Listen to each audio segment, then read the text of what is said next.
China may now be on the fast track to enter the world of 5G. On Monday, the country's telecom regulator, the Ministry of Industry and Information Technology, announced it will soon grant 5G licenses for commercial use, and that China has successfully established a competitive advantage in the global race toward 5G.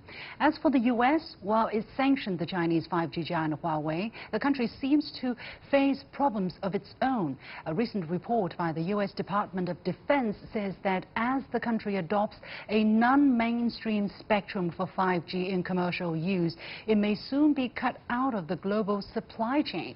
So what's led to such a situation, and what difference will these make in the lives of Americans and the Chinese?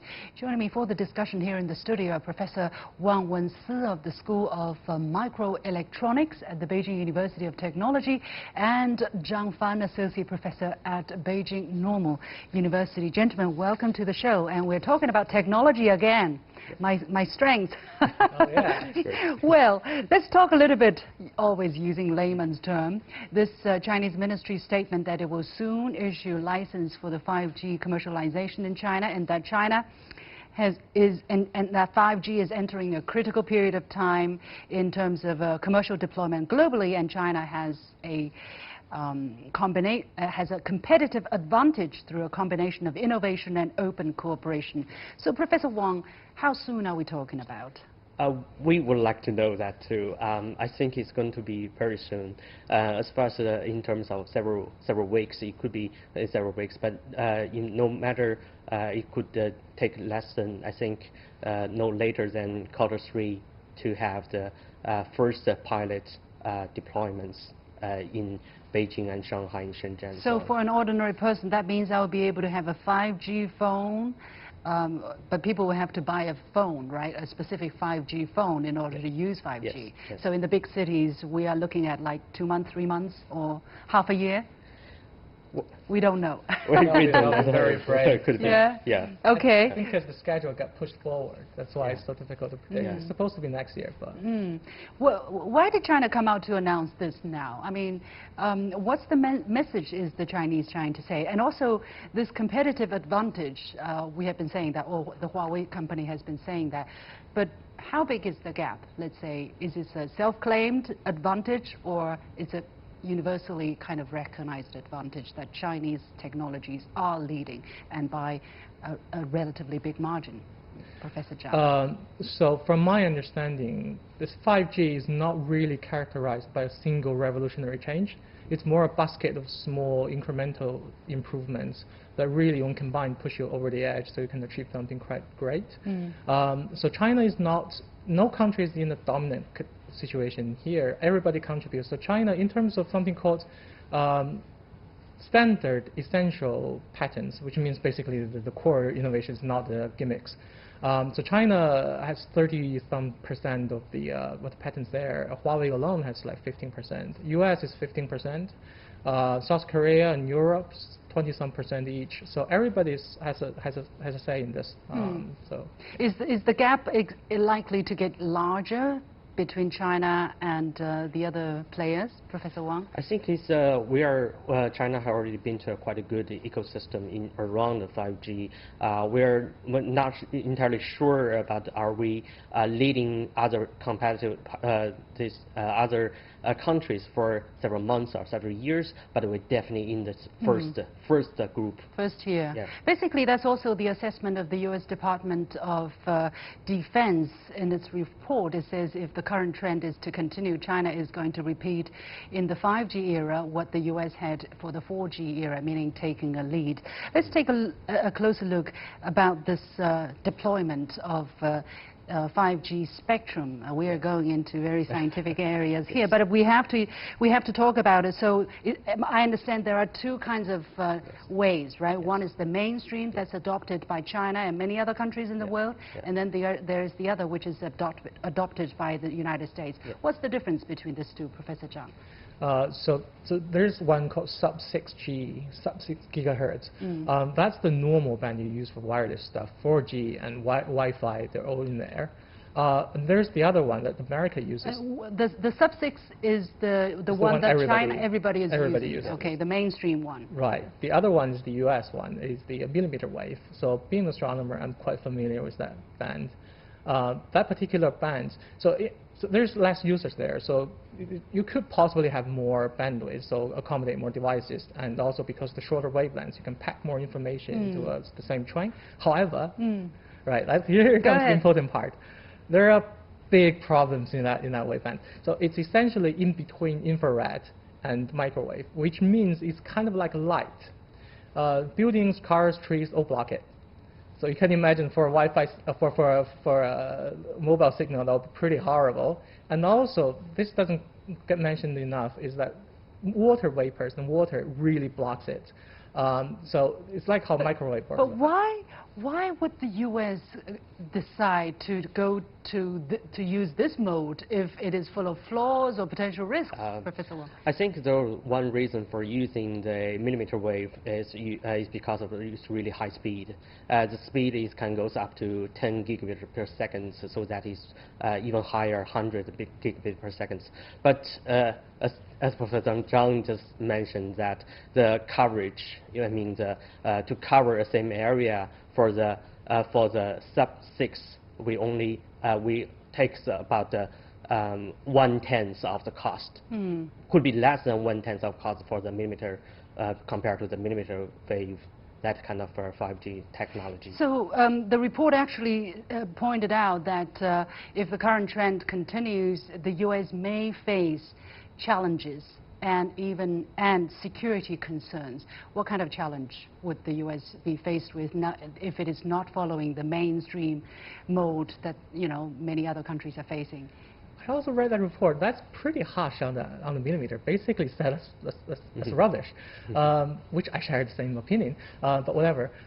So one thing they mentioned specifically is the ecosystem, because everybody else will be building this sub-6 stuff. Where are you going to find suppliers for your things? I mean, in the past, U.S. might have thought, okay, my market is big enough for all those companies to specifically invest, in my case, to cater my needs. But then there are like 5 equipment makers that can make the equipment, and the U.S. is actively keeping out at least one. Huawei is the biggest one. Yeah. So I really don't know what game they're trying to play here. What about the other ones, like Nokia or other Northern European makers? Could they satisfy the needs of the U.S.'s use? No, I don't think so. Why not? Because that is not really because of the technology. The reason for that is using the spectrum. The spectrum. The reason we actually in the U.S. they're actually using the millimeter wave is for most of their sub-6 are used by federal usage or military usage or DoD, Department of Defense usage.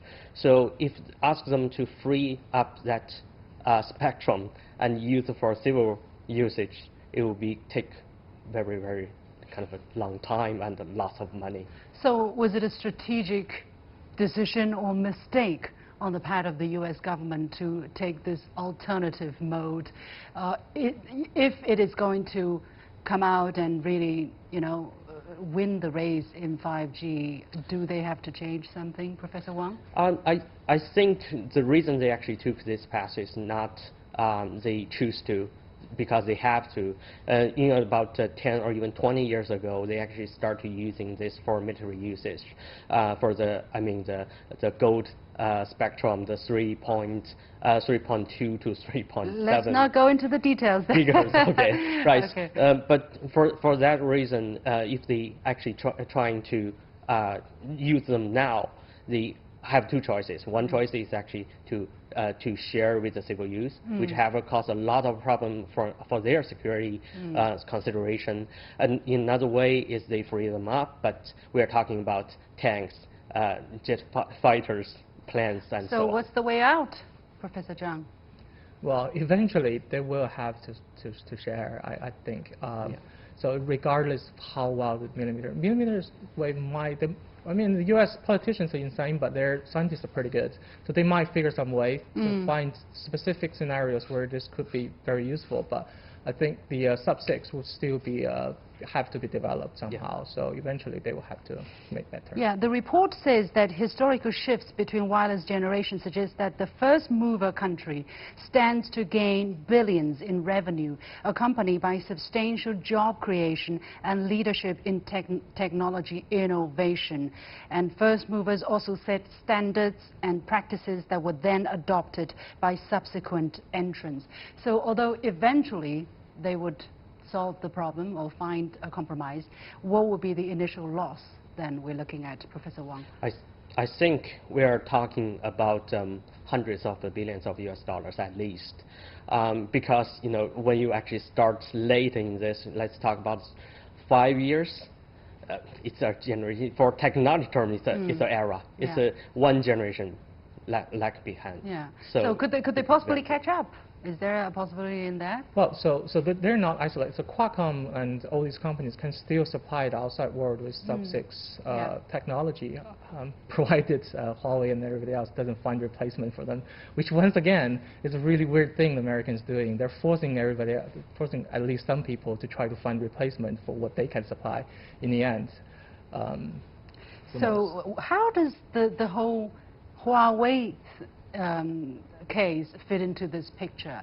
Will the ban on Huawei potentially make any difference if it is not banned, or if it is banned, will it make a difference to this spectrum selection of the US? Professor Wang? It could make Huawei's life a little bit difficult, but the trend is there.